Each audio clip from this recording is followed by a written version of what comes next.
again. It's okay, just leave it. Tanguy de lamotte, you are number 17. Bon, ça fait le 17e interview. The 17th. Your English is perfect. What am I doing? Yeah, you can carry on. The 17th. Yeah, you're Southampton boy. The 17th interview I've done, and it's great to see you here with the old Penguin, Catherine Chabot's legendary boat, a history-making boat, and then of course Brad Van Loo most recently. But it's good to see you here, man. It was last minute, I guess, for you. What did it take to get here and figure it all out in such a short time? It was incredibly easy, actually, but it was such a quick decision-making, and I was really.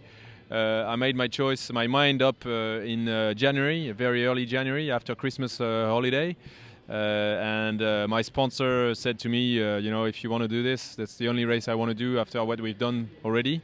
So we won the Solidaire du Chocolat, we won the Fastnet race 2 times in the class 40s, and he said, well, if you want to do around the world, I don't see anything else than the Vendée Globe. So I said, okay, well, that's nice. It's my dream to do the Vendée Globe, and we have to consider the economic factor and how much money we can find, and how much money it costs to do this kind of campaign in a good condition. And I didn't want to live in a rush. I don't want to risk my life. I want to be safe on a boat. So I was very fortunate and very happy to find the Penguin that was still up for grabs and at a very good price, and it was available for us very quickly and in a very good condition after Brad's around the world. So I was very happy, and it went very quick, and I made my mind up on the 9th of January.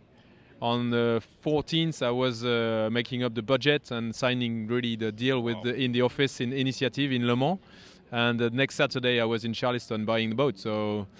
But my first time I sailed on that boat was end of May.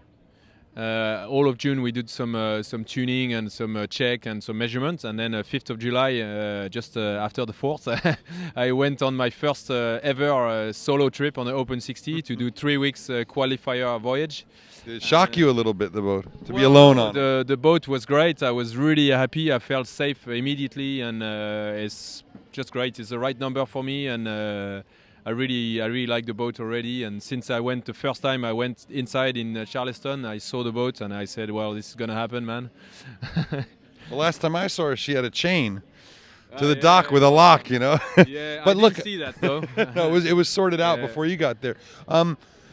So Brad was really proud of the fact that, and he's obviously, he pushes really hard, and the Velux, the Round Alone, is a very different race from this, as different as it comes. He was very proud that if you added up all the time from his trip, that he did it faster than the Vendée Globe, but it's different. The point is, this boat still has a lot of speed. One of the things he told me is that what the Lombard boats do so well from this sort of age is when it gets bad, they take really good care of you. Yeah. They don't hurt you like the newer boats do. They don't bite. Do you find her to be really forgiving, and does that work well with your style?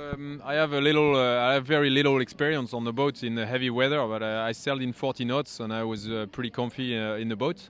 I just hope that I can place the performance and the sail and everything in the right place for me to be able to deal with it properly and not hurt myself and not hurt the boat.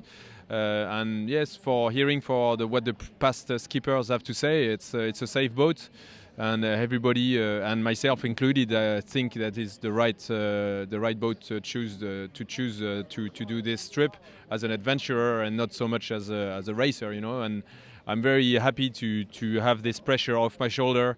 I'm just going out there to do a nice trip, and not a cruise, but I just want to do a nice way, a nice curve, as you say in skiing, and I want to be proud of that, and hopefully use the boat as well as I can. And if the boat takes care of me, that's great, and I think it will.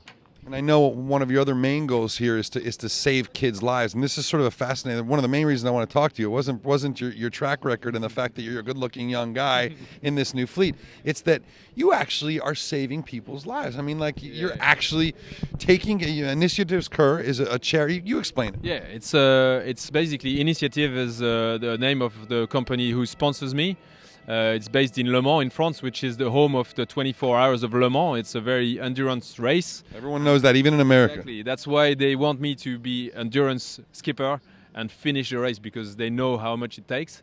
And for that, we also have a message that we created, Initiative Cœur, and it's to promote the message of the charity, who's called Mécénat Chirurgie Cardiaque, and they take care of kids who have heart problems.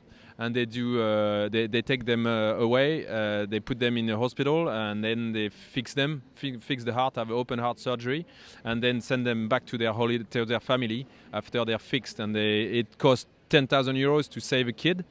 And we are trying to raise money. Everybody that goes on the website like this, initiatives coeur.fr, they click on the website, and my sponsor give €1 to the charity, so it doesn't cost anything. And same with Facebook likes, right? Yes, exactly the same. The Facebook like is the count that we have on the page is the Facebook count.